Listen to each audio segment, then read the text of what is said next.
Hello, my name is Zach Boyle, and I did my topic on my video project on the Suez Canal crisis. My first slide, the background and importance of the Suez Canal. Well, the Suez Canal connects the Mediterranean Sea to the Red Sea through Egypt, um, and it was extremely like a ex- significant strategic waterway. Um, it was the shortest maritime route between Europe and Asia, uh, and without it, ships would have to sail all the way around Africa's Cape. Um, by the 20th century, it had become especially vital for transporting Middle Eastern oil to Europe. But just beyond trade, it was a symbol of colonial control. Uh, this was because the canal was largely operated by British and French companies at the time, and they owned that canal in even though it sat in Egyptian soil. So this made uh, Egyptians mad as foreign powers were kind of profiting off of their land, and this really became the root of deep resentment and was the starting uh, frustrations during this time. Moving on to the next slide, the rise of Nasser and Egyptian nationalism. So in 1952, Egypt experienced a political revolution, and forgive my pronunciation of his name, Gamal Abdel Nasser, a young military officer at the time, rose to power.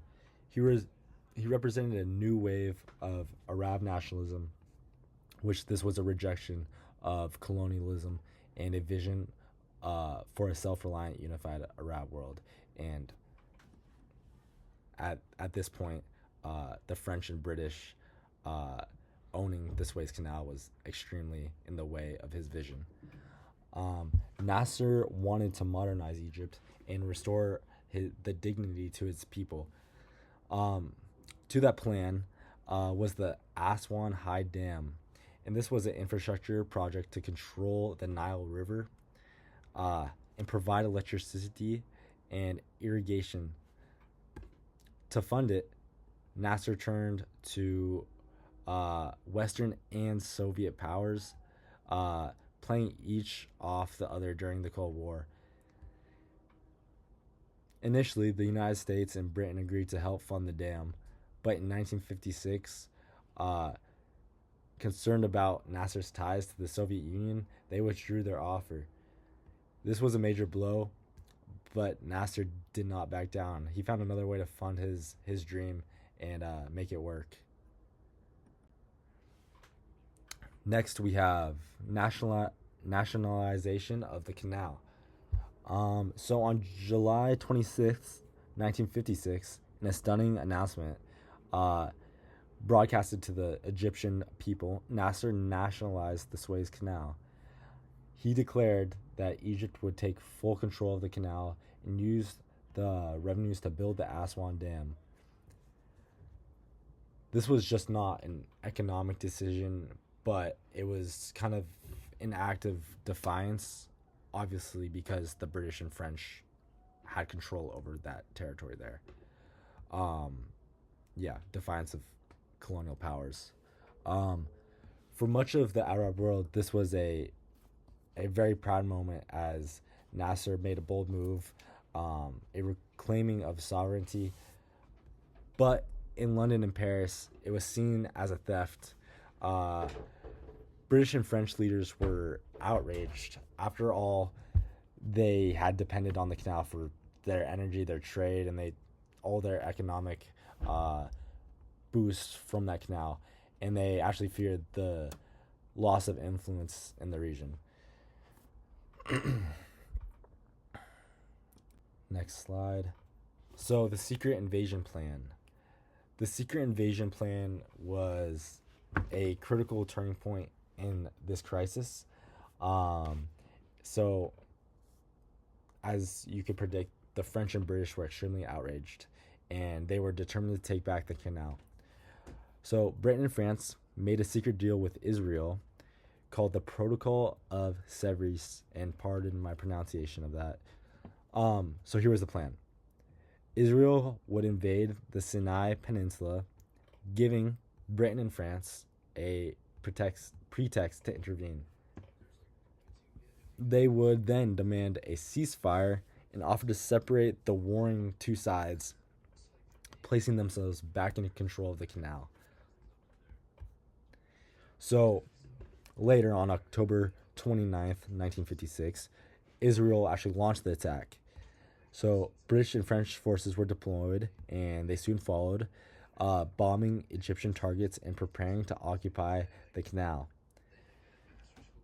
From a military standpoint, the operation seemed like a success, but diplomatically it was a catastrophe, as this led to many political hardships, rising tensions, and other things to come along with that. So next, international response. The United States, led by President Eisenhower at the time, was furious.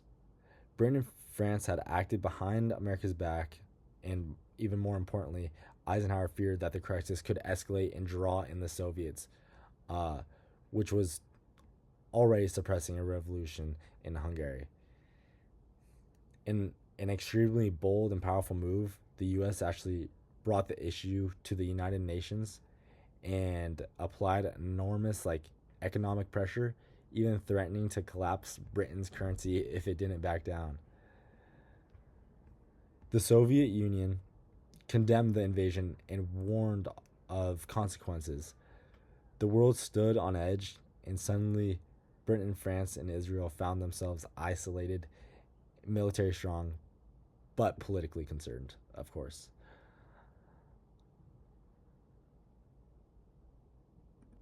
Next, we have consequences of this crisis.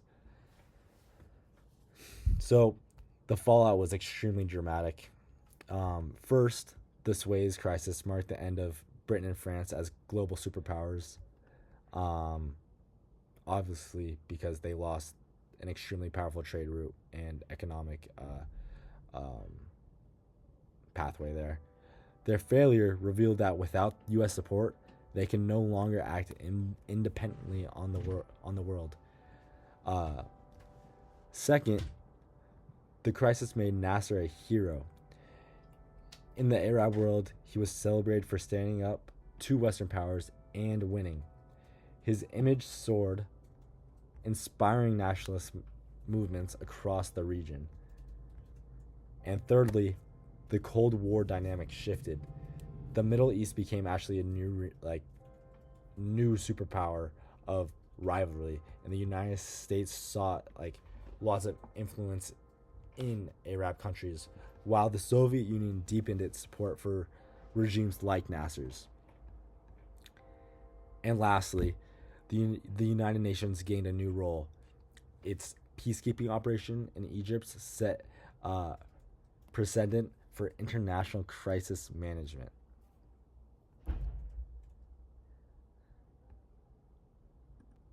Next slide here. So, the legacy of the Suez Canal. Looking back, the Suez Canal crisis was greater than just the fight over a waterway.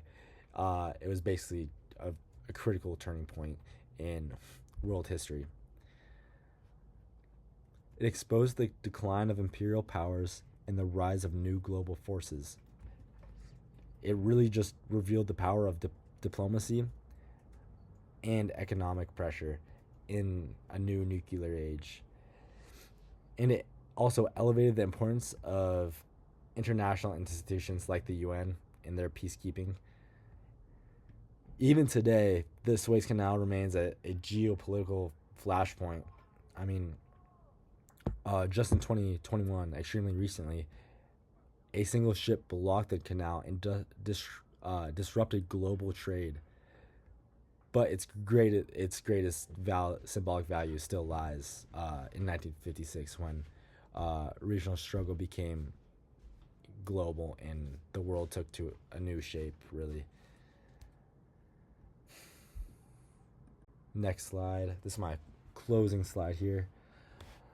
The Suez Canal crisis reminds us the world doesn't change with like clash of armies alone. It changes when power shifts really behind the curtains, curtains. When alliances also break and new order emerges.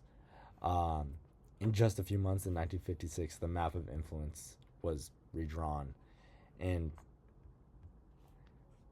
history just kind of took over. And yeah, thank you. Here are my sources next here, my bibliography. I used Wikipedia, Britannica, and the history website. Yeah, thank you.